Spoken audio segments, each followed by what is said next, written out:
Welcome to S4 media. Bezawada అంటేనే మొట్టమొదటి గుర్తొచ్చేది ఆటోనగర్. ఆసియాలోనే పేరున్నటువంటి ఆటోనగర్గా పేరున్నటువంటి విజయవాడ ఆటోనగర్. ప్రస్తుతం మనం విజయవాడ ఆటోనగర్లో అవుతున్నాము.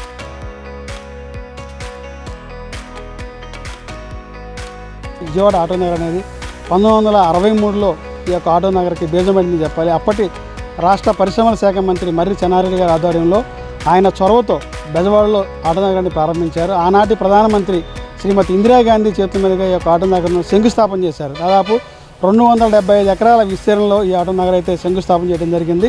ఆ రోజు నుంచి ఈ రోజు వరకు కూడా ఆటోనగర్ ఒక రోజు కూడా పెరుగుతూ అయితే ఉంది. దాదాపు ఆటోనగర్ పైన 150,000 మంది ఏదైతే ప్రత్యక్షంగా కానీ పరోక్షంగానే ఆధారపడి ఉన్నారు. రకరకాలుగా ఏదైతే ఉందో పైన వెళ్ళే విమానం, కింద వెళ్ళే ట్రైన్ మినహాయించి మిగిలిన 4 చక్రాల నుంచి 16 చక్రాల టైర్ల వరకు ఏదైతే వెహికల్ అయితే ఉందో ఆ వెహికల్కి సంబంధించినటువంటి ప్రతి వస్తువు కూడా ఇక్కడ విజయవాడ ఆటోనగర్లో తయారవుతుంది. గతంలో ఉమ్మడి రాష్ట్రాలు ఉన్నప్పుడు దాదాపు 16 రాష్ట్రాలకు సంబంధించినటువంటి లారీలు కానీ బస్సులు కానీ ఇక్కడ బాడీ బిల్డింగ్ అయితే కడతా ఉండేవాళ్ళు.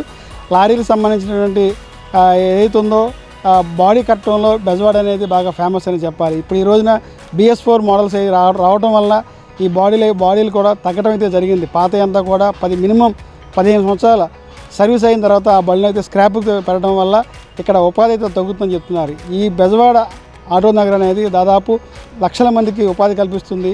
ఈ ఆటోనగర్ అనేది అన్నపూర్ణంగా మారింది. ఎంతమంది ఈ ఆటోనగర్ పైన జీవిస్తున్నారని చెప్పడానికి కూడా మాటలే చెప్పలేము. దాదాపు ఈ ఆటోనగర్లో వర్క్ చేయడానికి రోజువారీగా దాదాపు 50,000 మంది కూడా ఇక్కడ ఉపాధి పొందడానికి అయితే వస్తారు చుట్టుపక్కల ప్రాంతాల నుంచి. ఆంధ్రప్రదేశ్లో ఉన్నటువంటి చుట్టుపక్కల ప్రాంతాలైనటువంటి కార్మికులే కాకుండా పొరుగు రాష్ట్రాల నుంచి కూడా ఈ ఆటోనగర్ మీద అయితే వచ్చి జీవిస్తున్నారు. బీహారు, బెంగాల్, ఒరిస్సా నుంచి కూడా ఇక్కడ పనిచేయడానికి అయితే వస్తున్నారు. వెల్లర్గా కానీ బాడీ బిల్డర్ కట్టడానికి కానీ దాదాపు ఇక్కడ 15,000 మంది అయితే 5 రాష్ట్రాలకు సంబంధించినటువంటి కార్మికులు ఈ ఆటోనగర్ మీద జీవిస్తున్నారు. ఈ ఆటోనగర్ అనేది దాదాపు 150,000 మంది కార్మికులకు అన్నపూర్ణగా అయితే మారింది. విజయవాడ ఆటోనగర్లో ఎటువంటి పరికరాలు తయారు చేస్తారు, విజయవాడ ఆటోనగర్లో ఎటువంటి రిపేర్ చేస్తారు, ఇక్కడ ఉన్నటువంటి ప్రసిద్ధి ఏంటి అనేది తెలుసుకుని ప్రయత్నం చేద్దాం. రండి వచ్చాయి నాతో పాటు.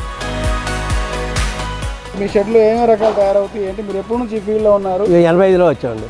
85 నుంచి వర్క్ చేస్తాను. ఏం వర్క్ జరుగుతుంది? క్యాబిన్లు, బాడీలు, పాతి కొత్త బళ్ళు 4 చోట్ల నుంచి వస్తాయి. హైదరాబాద్ నుంచి, తెలంగాణ, వరంగల్ ఇవన్నీ వస్తూ ఉంటాయి.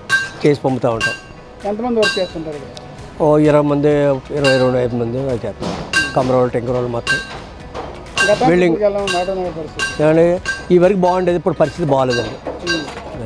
టెక్నాలజీ వర్క్లు పెరిగిపోయింది. ఐరన్ మీద పడిపోయాం. ఐరన్ మీద వెల్డింగ్లు, వాటి మీద పనులు, వాటరింగ్ పనులు తగ్గిపోయినాయి. ఏ ఏరియా నుంచి వస్తాయి వర్క్లు ఇక్కడికి? 4 చోట్ల నుంచి వస్తాయి. ఇతర రాష్ట్రాల నుంచి ఏమంటే? ఇతర రాష్ట్రాల నుంచి అంటే హైదరాబాదు, వైజాగ్, విజయనగరం, ఇటు తెలంగాణ.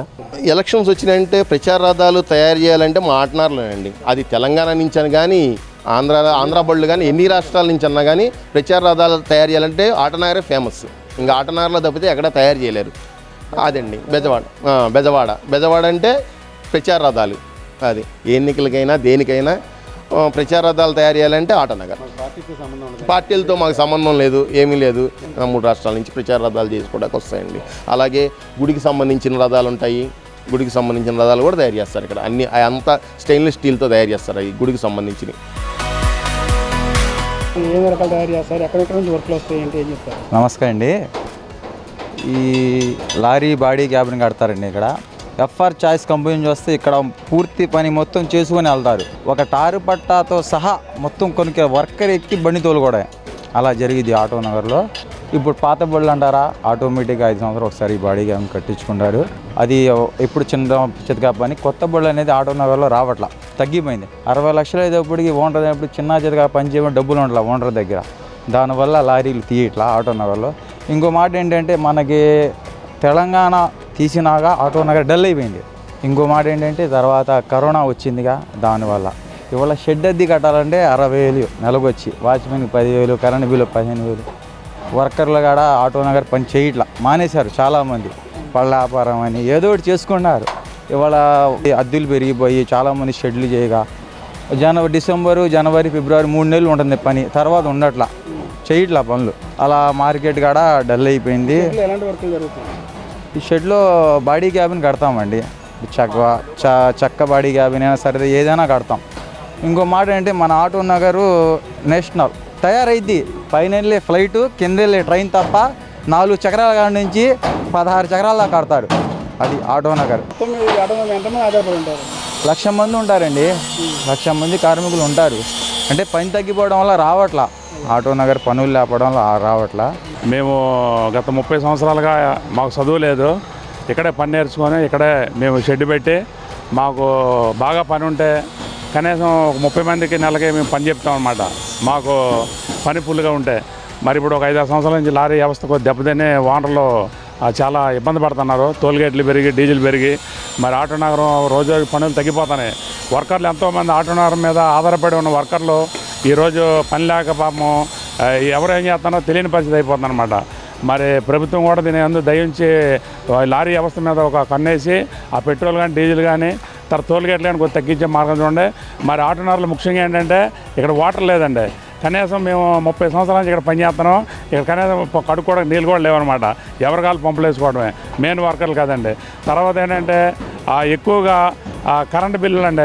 మాకు పని లేకపోతే మరి అద్దెలు కట్టాలి, కరెంటు బిల్లు కట్టాలి. వర్కర్లు ఒకళ్ళు ఇద్దరు ఉంచుకున్నా సరే వాళ్ళకు కూడా జీతాలు ఇవ్వలేని పరిస్థితి అనమాట. ఇటువరకే మేము దగ్గర 10 మంది ఉండేవారు పని ఉన్నా లేకపోయినా సరే. ఇప్పుడు ఒక 2-3 మెయింటైన్ చేయాలని చాలా కష్టం అయిపోతుంది. కరెంటు బిల్లులో పక్కన పెరిగిపోతున్నాయి, అద్దెలు పెరిగిపోతున్నాయి. ఇండస్ట్రీలు ఏంటంటే అందరూ పెద్ద ఇక్కడ పనులు చేస్తారు అనుకుంటారు, కానీ అందరూ మేము కష్టపడి పని చేయాల్సిందేనండి. మాకైతే చదువు లేదు. ఏంటంటే ఏ పని అయినా సరే ఇక్కడ చాలా కష్టమైన పనులు, వెల్డింగ్ పనులు కానీ తర్వాత ఈ బరువులు లేపడం కానీ, పాత పనులు కానీ ఏదైనా సరే చాలా కష్టంతో కూడిన పనులు అనమాట. మోటార్లతో పని చేయడం కానీ నేను మరి అట్లాగే చేస్తానన్నమాట. కరెంటు బిల్లులతో కూడా చాలా ఇబ్బంది పడతాను అన్నమాట. ఒక్కోసారి చాలా ఎక్కువ వచ్చేస్తాను కరెంటు బిల్లు. అంటే ఇండస్ట్రీలు అంటే అంత ఇండస్ట్రీలు అంటే పెద్ద కాకుండా మరి మాలాంటి వాళ్ళు చిన్న చిన్న చేతి పనులు ఇలాంటివి చేసుకున్న వాళ్ళు కూడా మీరు దయచేసి ఆ కరెంటు బిల్లు కూడా కొద్దిగా చూసి మీరు తగ్గించాలని ప్రభుత్వానికి మా ఒక ఇన్ఫార్మ్ చేస్తున్నాను. అది ఇంజిన్ రీకండిషన్ వర్క్, అది ఆల్ ఇంజన్స్. కాకపోతే మన దగ్గర మెజారిటీ వచ్చేది లేలాండ్, టాటా, భారత బెంజీ తక్కువ, ఈ మహేంద్ర ఇవన్నీ వస్తుంటాయి. హెవీ వెహికల్సే వస్తాయి. చిన్న ఈ కార్లు కానీ అవి రావు. వచ్చినా మాకు చేయడానికి టూల్స్ అంత ఉండవు. అవన్నీ టౌన్లో వాళ్ళు చేసుకుంటారు. నేను 73లో వచ్చా. 73లో అప్పుడు చదువు కంటే ఎక్కువ చేతి పనికి ఇంపార్టెన్స్ ఇచ్చేవాళ్ళు. ఆడు చేతి పని నేర్చుకుంటే ఏదో రకంగా సర్వ్ అవుతాడు. ఆ రోజు మా తల్లిదండ్రి కన్నారు. ఆటోనగర్ మమ్మల్ని పెంచింది, తన ఒళ్ళో పెట్టుకొని పెంచింది. ఈ రోజున సగటు మనిషి స్థాయిలో మేము ఉన్నాము అంటే ఈ ఆటోనగరే. ఇవాళ ఈ ఆటోనగర్ పరిస్థితి అంటే ఆటోనగర్ వెళ్తే చెడిపోతాడు అన్నట్టుగానో, లేకపోతే ఎక్కువ కష్టపడతాడు అన్నట్టుగానో అటువంటి భావాలతోటి ఏ తల్లిదండ్రి చూసినా చదివించడం, వాళ్ళని సోమరపోతులు చేస్తే చేయటం. ఏదో చదువుకునేవాడు ప్రావీణ్యత ఉన్నాడు ఎక్కడైనా ఏ వృత్తిలోనైనా పైకి వస్తాడు. ఆ ప్రావీణ్యత లేనాడు ఇటువంటి దాంట్లోకి వస్తే పైకి వస్తాడు. ఇది చదువు ఎడ్యుకేషన్లో లోపం ఉన్నాడు అంటే అందరికీ ఎడ్యుకేటెడ్ కాలేరు కదా. కొంతమంది టెక్నికల్ వర్క్లో పైకి రావడానికి అవకాశం ఉంది. వీడు చదువులో రాణిస్తాడా లేదా అని తెలుసుకొని కొంత మినిమం వాళ్ళ ఎంటర్ అనేది కామన్. ఎంటర్ చదివిన తర్వాత చేతి వృత్తి అనేది ఆటోనగర్కి అంటూ పంపిస్తే ఇక ఆడు డోకా లేదు, ఆడు సర్వ్ అయిపోతాడు. ఇక దుబారా అలవాట్లు ఉన్నాడు, ఎక్కడ పడిసిన చదువులో అయినా పోతాడు, ఎక్కడైనా పోతాడు, అది వేరే విషయం. కాదు ఏంటంటే ఒకప్పుడు మా తల్లిదండ్రులు తీసుకొచ్చి ఇక్కడ పెట్టారు కాబట్టి ఈ రోజున మా పిల్లల్ని పెంచి పెద్ద చేసుకున్నాం, సమాజంలో గౌరవ స్థితిలో బతుకుతున్నాం. అదే ఈరోజు తల్లిదండ్రులు దాకా ఆ రోజు కూడా ఆలోచించితే మా లైఫ్లు ఎలా ఉండేవో చెప్పలేం. అది వాళ్ళు ఏంటంటే ఆటోనగర్కి మెయిన్ డ్రాబ్యాక్ వర్కులు కాదు. వర్క్ వస్తూనే ఉంటుంది, టెక్నాలజీ మారుతూ ఉంటుంది, కొత్త వెహికల్స్ వస్తూ ఉంటాయి. చేతి పని ఆడికి ఎప్పుడైనా ఎవర్ గ్రీన్ ఆడు అంటే టెక్నికల్గా మారుతాయి, సిస్టమ్ మారుతూ ఉంటుంది. దాన్ని అడ్వాన్స్గా మనం అందిపుచ్చుకోవాలి. మేము అప్పట్లో చేసిన ఇంజిన్లకి ఇప్పుడు ఇంజిన్లకి సంబంధం లేదు, అయినా మేము చేస్తున్నాంగా. ఆ రోజు 73 కిన్నో ఇవాళ 2025కి చాలా టెక్నాలజీ మారింది. అయినా దాన్ని క్యాచ్ చేసుకొని దాని ప్రకారం మేము చేస్తున్నాం, మెప్పిస్తున్నాం, సక్సెస్ అవుతున్నాం. అలాగే అన్నీ బాగానే ఉంటాయి, కానీ పని ఆట రావడానికి మాత్రం చాలా ఇబ్బంది. అతిపెద్ద ఆటోనగర్ బెజవాడ అంటారు. బెజవాడ ప్రసిద్ధి ఏంటి అంటే వర్క్లో నీట్నెస్, సిన్సియారిటీ, దానికి న్యాయం చేయాలి, దానికి ప్రాణం పోయాలి అనే తాపత్రయం ఎక్కువ ఉంటుంది. ఒక వర్క్కి ఎంత న్యాయం చేయగలం మనం. ప్రతి ఒక్కడు స్కిల్ గురించి ఆలోచిస్తాడు, దాంట్లో నిమగ్నం అవుతాడు. దాన్ని ఏదో మోసం చేసేసి అడావుడిగా చేసేసి జేబులో డబ్బులు వేసుకుందాం అనుకోరు. ఇక్కడ ఏంటంటే దాంట్లో ఉన్నదాన్ని డెవలప్ని ఇంకా కంపెనీ వాడు ఇచ్చిన దాన్ని కూడా ఇంకా బెటర్గా వీళ్ళు దాన్ని మార్చగలరు. కంపెనీ ఆడు బ్రహ్మ తయారు చేస్తాడు, కొన్ని లోపాలు ఉంటాయి, ఆ లోపాలను కూడా సరి చేయగల సత్తా ఆటోనగర్లో ఉంది. ఒకప్పుడు ఇప్పుడు టెక్నాలజీకి మరి అంత రీచ్ అవుతామో లేదో తెలియదు, కానీ ఒకప్పుడు మాత్రం కంపెనీ వాళ్ళు ఇక్కడ సలహా తీసుకొని వాళ్ళు మోడిఫై చేసేవాళ్ళు. ఏదైనా తప్పులు జరిగితే ఆటోనగర్ పెద్దలు సలహా తీసుకొని, మేధావుల సలహాలు తీసుకొని వాళ్ళు రెక్టిఫై చేసినవి కూడా ఉన్నాయి. అటువంటి ఆటోనగర్ ఇది. ఆటోనగర్కి ఏంటంటే మెయిన్ వర్కర్ కావాలి. ఐటీ చదువుతున్నారు, 10th మార్కులు ఈ స్థాయిలో ఉంది, వీడు చదువులో ముందుకు వెళ్ళగలడంటే అన్ని గవర్నమెంట్ ప్రోత్సహించి చదివించండి. వీడు చదువులో వెళ్ళడు, చేతి పనులు టెక్నికల్గా వాళ్ళని తరఫీదిచ్చి మీకు ఏం కావాలి, మీరు వెళ్ళి దేంట్లో ఉంటారు ఏంటని ఈ ఆటోనగర్కి వెళ్ళి దృష్టి పెట్టి తీసుకొచ్చి కొంత పర్సంటేజ్ వాళ్ళు, ఇప్పుడు మేము 10,000 శాలరీ ఇచ్చామనుకో, వాళ్ళకి ఇంకో 5,000 యాడ్ చేసి గవర్నమెంట్ ఇస్తే ఎంత ఒక 2 ఏళ్ళ 3 ఏళ్ళ ఆడు వర్కర్ అయ్యే దాకా తయారవడానికి. ఆ తర్వాత మీకు 2 ఏళ్ళు బాగుంటే 2 ఏళ్ళు మేము ఇస్తాం, ఆ తర్వాత మీ శక్తితో మీరు బతకాల్సిందే అన్నట్టుగా అలా ప్రోత్సహిస్తే ఫీల్డ్ ముందుకెళ్ళొద్ది. లేదంటే మాతోనే అంతమైపోద్ది అది. ఎందుకంటే లేరు, వచ్చేవాళ్ళు లేరు. వాళ్ళ మేము కూడా బతిలాడి భయంతో వాళ్ళకి భయం భయపడి చేయించుకుంటున్నాం. ఒకప్పుడు మేస్త్రి దగ్గరికి వెళ్తే ఏ తప్పు జరిగితే కొడతాడని భయం ఉండేది. ఇవాళ మేస్త్రి అనేవాడు కుర్రాడు ఏమంటే వాడు మానేస్తాడనే స్థాయికి వచ్చింది. అంటే అది ఎక్కడి నుంచి వచ్చింది? గవర్నమెంట్ మెయిన్ రోల్ పోషిస్తుంది. ఆ తర్వాత తల్లిదండ్రులకి బిడ్డల మీద ప్రేమ ఎక్కువైంది. వీళ్ళు తల్లిదండ్రులను చూడరు, వీళ్ళు చూస్తారని గ్యారంటీ లేదు. వీళ్ళని కర్ణాలను వదిలేస్తున్నారు, వీళ్ళ కర్ణాల మీద మోజు ఎక్కువ. వీడు రేపొద్దు ఏమవుతాడో తెలియదు, వీళ్ళని వీధి పాలు చేస్తాడో తెలియదు. కష్టపడ్డానికి తల్లిదండ్రి విలువ తెలుస్తుంది, గాలికి తిరిగినాడికి ఏం తెలుస్తుంది? ఇవాళ అలా ఉంది పరిస్థితి. నేను ఇంకేం చెప్పాలో నాకు అర్థం కావట్లేదు. బెజవాడ ఆటోనగర్ అంటే దేనికి ప్రసిద్ధి, దేనికి విశిష్టత? బెజవాడ ఆటోనగర్ అని చాలామంది బతుకుతున్నారండి. ఇక్కడ చాలామంది వస్తున్నారు. ఇంతకుముందు ఇంకా బాగుండేది బిజినెస్, ఇవాళ మట్టికి బిజినెస్ చాలా డౌన్ అయింది. అర్థమైందా? ఈ మెకానికులు అందరూ వేరే వేరే ఊరు వెళ్ళిపోయి సెటిల్ అయిపోయారు. అందులో ఇంకోటి ఏంటంటే ఇవాళ ప్రతిదీ మోడల్ మారిపోతుంది, టెక్నాలజీ మారిపోతున్నప్పుడు కంపెనీ వాళ్ళు పెట్టేస్తున్నారు. ఏంటి కంపెనీ పెట్టి ఆ కంపెనీ వాళ్ళు ఏమో మా దగ్గర రండి మేము చేసిస్తాం మొత్తం అంటున్నారు. అది ఇవాళ బిజినెస్ మట్టి చాలా డల్ ఉంది. ఆటోనగర్లో ఎంతమంది ఉపాధి కలుగుతుంది? కనీసం సుమారు 1,00,000 మందికి అంటే ఎక్కువ ఉంటారనుకున్నాను నేను. అది ఎక్కడెక్కడి నుంచి వస్తారు ఈ ఆటోనగర్లో? ఎక్కడ గుడివాడ నుంచి వస్తారు, వేరే ఊరి నుంచి కూడా వస్తారు.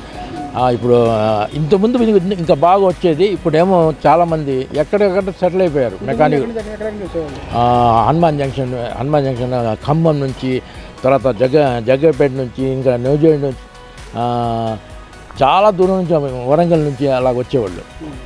ఇవాళ ఎక్కడెక్కడ సెటిల్ అయిపోయారు. నా పేరు మొహమ్మద్ సుఫియాన్ అండి. నేను జేసీబీ స్పేర్ పార్ట్స్ అమ్ముతాను, జేసీబీ డిస్పోజల్ చేస్తాను. జేసీబీలో ఎన్ని రకాలు ఉన్నాయో అన్నీ డిస్మాండ్లింగ్ చేస్తాను నేను. ఈ బిజినెస్ నేను ఒక 15 years నుంచి చేస్తున్నాను. మా దగ్గర అన్ని స్పేర్ పార్ట్స్, జాకీలు కానీ, హౌసింగ్ కానీ, డిస్కులు కానీ అన్ని రకాలుగా అన్ని స్పేర్ పార్ట్స్ అమ్ముతాం మేము. విజయవాడ ఆటోనగర్ అనేది ఏషియాలోనే 2nd place 1st place ఉందండి. ఇది పెద్ద సంస్థ అండి. ఇది ఒక 300 acres దాకా ఉంటుంది ఇది ఆటోనగరు. లారీలు స్పేర్ పార్ట్స్ కానీ, మిషనరీస్ కానీ, ఫౌండరీస్ కానీ, ఇండస్ట్రియల్స్ ఉన్నాయి. దీంట్లో చాలా రకరకాల ప్రతి న్యూ ఐటమ్స్ అనేది మ్యానుఫ్యాక్చరింగ్ కూడా జరగడం జరిగింది. అన్ని విధాలుగా అది హబ్ అండి. ఇది విజయవాడలో పెద్ద సిటీలో హబ్. ఇది ఒక విజయవాడ మీకు ఆంధ్రప్రదేశ్లోనే నంబర్ 1 ఇది. డిస్పోజల్లో కానీ, లారీ ఫీల్డ్లో కానీ, అన్ని మిషనరీ అన్ని రకాలుగా మొత్తం మీకు ఇండియాలో ఎన్ని స్టేట్స్ ఉన్నాయి అన్ని రకాలుగా అన్ని చోట్ల నుంచి వచ్చి ఇక్కడ స్పేర్ పార్ట్స్ కొనడం కానీ, తీసుకుని వెళ్ళడం కానీ, పర్చేజింగ్, సేలింగ్, ఎక్స్పోర్ట్, ఇంపోర్ట్ అన్నీ ఉంటుంది. అలాగే ప్లైవుడ్ ఇండస్ట్రీ అనేది అటు సైడ్ ఉంది, Vijayawada Kata side. Lorry body building తయారు చేసేవాళ్ళు, అన్ని రకరకాలుగా అన్ని విధాలుగా ఇక్కడ వర్క్ జరగడం జరిగిద్ది అండి. ఇక్కడ ఇతర రాష్ట్రాల నుంచి వచ్చి ఇక్కడ వర్క్ చేస్తారని చేస్తారు. బీహార్ నుంచి, ఒరిస్సా నుంచి, కలకత్తా నుంచి అన్ని చోట్ల నుంచి వచ్చి ఇక్కడ వర్కులు చేస్తారండి. క్రేనులుగా వాళ్ళకి ఇన్కమ్ అక్కడ తక్కువ అని ఇక్కడ అక్కడికన్నా ఇక్కడ ₹1 ఎక్కువ వచ్చేదని ఇక్కడ వర్క్ చేస్తారండి. గతానికి ఇప్పుడు ఎలా ఉంది ఆటోనగర్? గతానికి ఏంటంటే ఒక 2 years నుంచి అయితే బిజినెస్ చాలా డల్గా ఉందండి.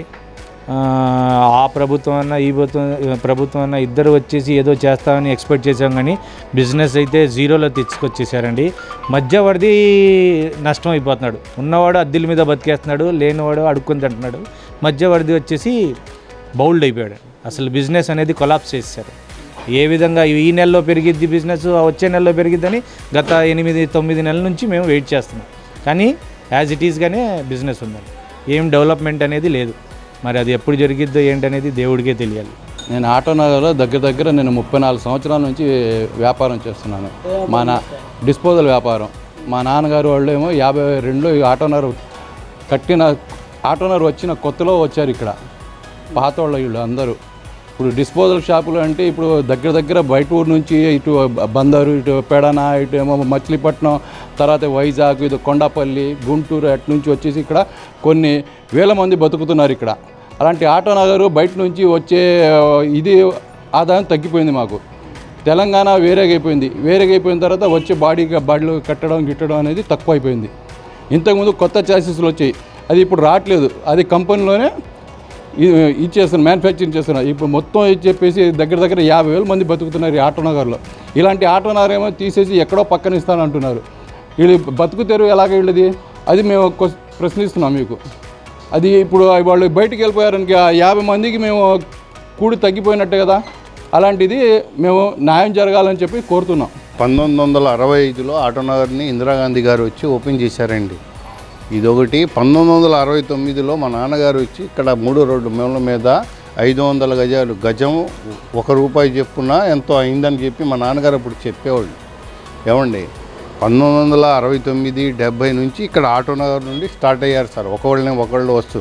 ఇంతకుముందు పాడి స్ట్రీట్లో ఉండేది, అక్కడి నుంచి తీసేసి గవర్నర్పేటలో పెట్టారు. ఏమండి గవర్నర్పేటలో పెట్టారు. గవర్నర్పేట నుంచి ఆటోనగర్కి తరలించారు.